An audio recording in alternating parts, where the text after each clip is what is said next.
Yuval নোয়া হারারি নেক্সাসে তথ্য নেটওয়ার্কের একটি গুরুত্বপূর্ণ বৈশিষ্ট্য হিসেবে স্বসংশোধন বা সেলফ কারেকশন ক্ষমতার ওপর আলোকপাত করেছেন।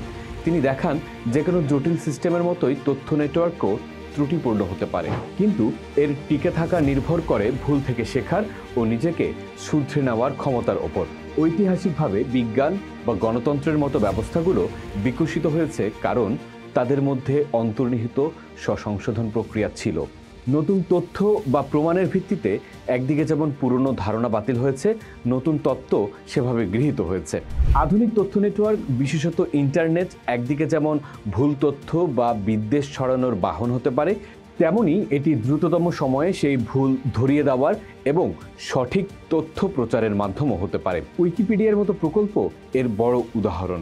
হারারি মনে করেন কৃত্রিম বুদ্ধিমত্তার যুগে এই স্বসংশোধন ব্যবস্থা আরও বেশি গুরুত্বপূর্ণ হয়ে উঠবে, কারণ এআই চালিত সিস্টেমগুলো যদি ভুল ডেটার উপর প্রশিক্ষিত হয় বা তাদের অ্যালগোরিদমে যদি পক্ষপাত থাকে, তবে তা মারাত্মক ক্ষতির কারণও হতে পারে।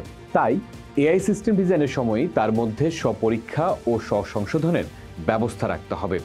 এর জন্য প্রয়োজন অ্যালগোরিদমের স্বচ্ছতা, নিয়মিত অডিট এবং বিভিন্ন দৃষ্টিকোণ থেকে ফিডব্যাক গ্রহণের প্রক্রিয়া। তবে হারারি সতর্ক করেছেন, বর্তমানে অনেক সামাজিক মাধ্যমের প্ল্যাটফর্মের ব্যবসায়িক মডেল এমন যে তারা উত্তেজনাপূর্ণ বা চাঞ্চল্যকর কন্টেন্টকে বেশি গুরুত্ব দেয়, সত্যতা বা গুণমানকে নয়। এটি স্বসংশোধন প্রক্রিয়ার পথে একটি বড় বাধা।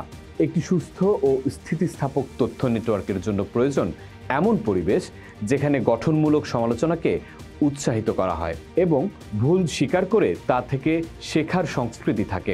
এটি শুধু প্রযুক্তিগত বিষয়ই নয়, এটি একটি সামাজিক ও প্রাতিষ্ঠানিক দায়িত্বও বটে। হারারি প্রস্তাব করেছেন তথ্যের উৎস যাচাই, ফ্যাক্ট চেকিং উদ্যোগকে শক্তিশালী করা এবং ব্যবহারকারীদের মধ্যে মিডিয়া সাক্ষরতা বৃদ্ধি করা স্বসংশোধন প্রক্রিয়াকে জোরদার করতে পারে। তিনি আরও বলেন, কোনো একক সমাধান এখানে নেই। বিভিন্ন স্তরে, বিভিন্ন পদ্ধতিতে স্বসংশোধনের চেষ্টা চালিয়ে যেতে হবে। এটি একটি চলমান প্রক্রিয়া, কোনো নির্দিষ্ট গন্তব্য এখানে নেই। নেক্সাস আমাদের শেখায় তথ্য নেটওয়ার্কের ভবিষ্যৎ নির্ভর করবে আমরা একে কতটা বুদ্ধিদীপ্তভাবে, কতটা দায়িত্বশীলতার সঙ্গে পরিচালনা করতে পারছি তার ওপর। স্বসংশোধনের ক্ষমতা সেই দায়িত্বশীলতারই একটি অপরিহার্য অংশ। পোস্ট দেখুন, ভাবুন, করুন। থাকুন পোস্টের সাথে।